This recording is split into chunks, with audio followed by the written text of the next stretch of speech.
देखो, यदि आप सेक्सुअल एनर्जी को रोकने का प्रयास करते हैं तो आप ये बिल्कुल नेचर के अगेंस्ट काम करते हैं। कभी भी जो हमारे अंदर सेक्सुअल एनर्जी है, सेक्सुअल एनर्जी से मेरा सीधा सा मतलब है कि जो इंसान के अंदर काम वासना होती है या जो डिज़ायर होती है वो एक सेक्सुअल एनर्जी की वजह से ही होती है। उसके पीछे आपके सेक्सुअल हार्मोन्स हैं और सेक्सुअल हार्मोन्स के अंदर जो उसके आपके अंदर जो स्पर्म प्रोडक्शन होता है उसमें जो एनर्जी प्रोड्यूस होती है आप उसको सेक्सुअल एनर्जी समझ सकते हैं। या जो आपके अंदर सेक्सुअल हार्मोन्स हैं उनके कारण जो एक प्रेजेंटेशन है, जो आपका अट्रैक्शन है वो ज़िंदा है। तो काम वासना या सेक्सुअल एनर्जी या सेक्स की डिज़ायर एक बहुत नॉर्मल सी प्रक्रिया है। एक्रॉस द सोशल मीडिया मैंने देखा है कि बहुत सारे रिलीजियस लोग, बहुत सारे इवन दूसरे तरह के भी जो लोग हैं वो ये बोलते हैं कि भाई काम वासना गलत है, इसको सप्रेस करो। काम वासना बिल्कुल गलत नहीं है। यदि काम वासना नहीं होती, सेक्सुअल डिज़ायर नहीं होती, सेक्सुअल एनर्जी नहीं होती तो आपका जन्म नहीं होता और हमारे माँ बाप का जन्म नहीं होता, उनके माँ बाप का जन्म नहीं होता।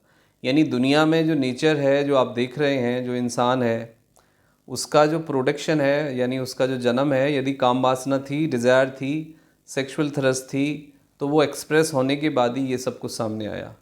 बहुत सारे लोगों को मैंने ये कहते सुना है कि भाई जो परिवार है, पारिवारिक जीवन नर्क का द्वार है।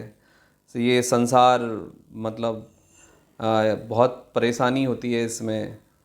और बहुत सारे रिलीजियस लोग, धार्मिक लोग ये बोलते हैं कि भाई ये सब कुछ गलत है। वो क्योंकि वो खुद इंसान बहुत डिप्रेसिव हैं, वो लोग खुद नेचर के साथ नहीं जीने वाले हैं, नेचर को नहीं समझने वाले हैं।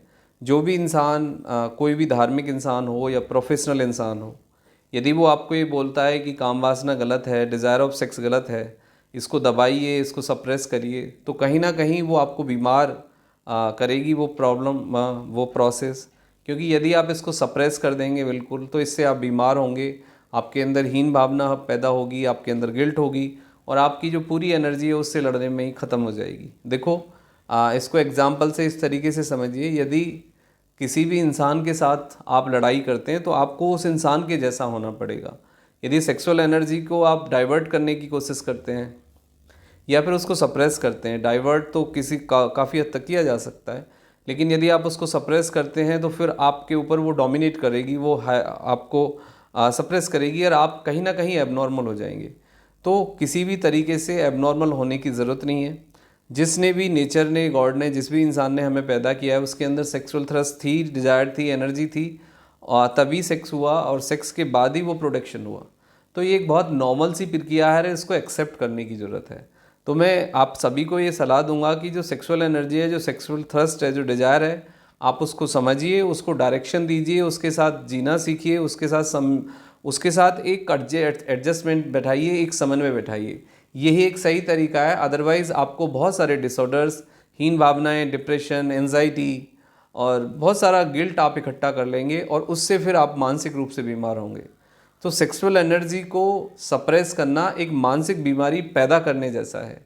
तो सही प्रक्रिया ये है, इसके बारे में सही दृष्टिकोण ये है, वैज्ञानिक तरीका ये है कि आप एक नेचर के बाय प्रोडक्ट हैं, एक नेचर की आप एक यूनिट हैं, नेचर ने आपको प्रोड्यूस किया है और नेचर ने जो चीज़ें आपके अंदर दी हैं आप उनको समझिए, उनको डायरेक्शन दीजिए और उनको पूरा करने की कोशिश करिए। बट पूरा करने का मतलब ये नहीं है कि सेक्सुअल थ्रस्ट या सेक्सुअल ओरिएंटेशन में ही आप पागल हो जाएं या रात दिन आप उसी के बारे में सोचें या रात दिन आप एडिक्ट हो जाएं या उसी के पीछे लगे रहें।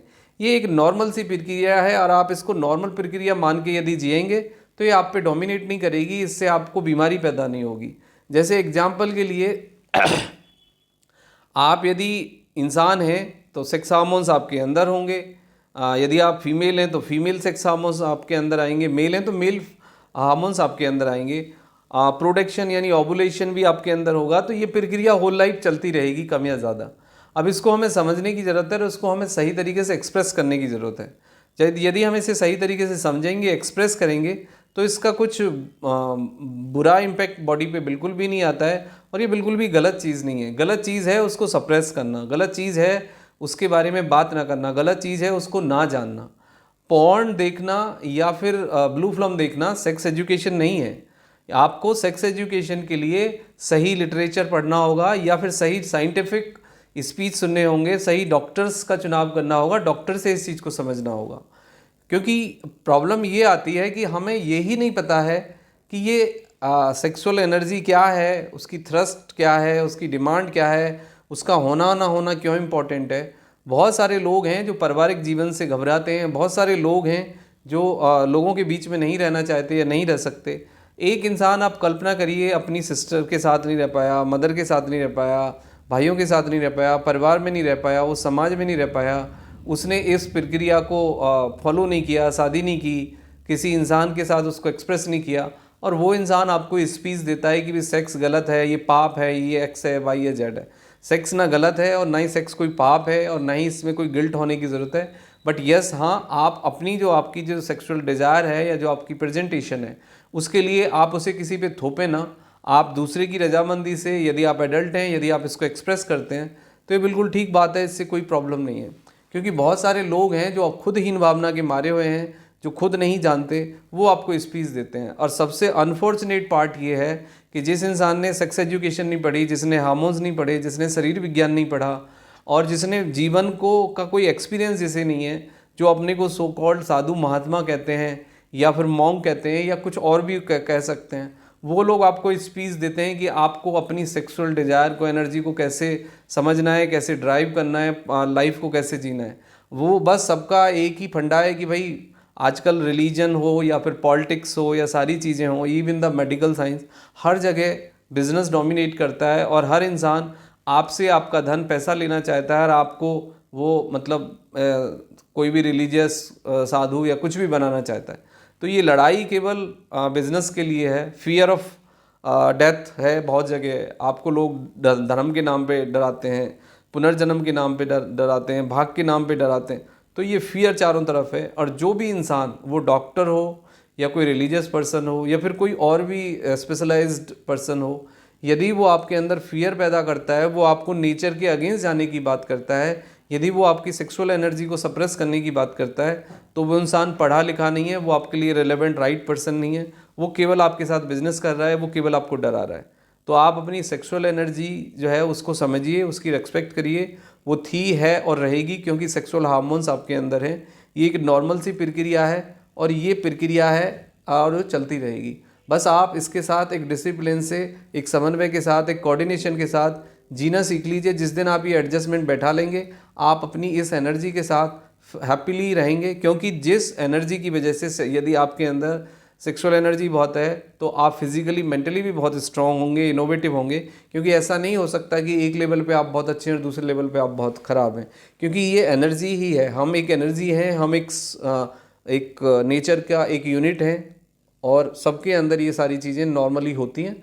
तो आप इसको पहले तो एक सूदिंग वे में, एक नॉर्मल वे में, एक रिलैक्स वे में एक्सेप्ट करिए और उसके बाद समझिए। फिर भी यदि आपको कोई लगता है कि क्वायरीज है, तो आप हमें लिख सकते हैं। Thank you very much and take care yourself.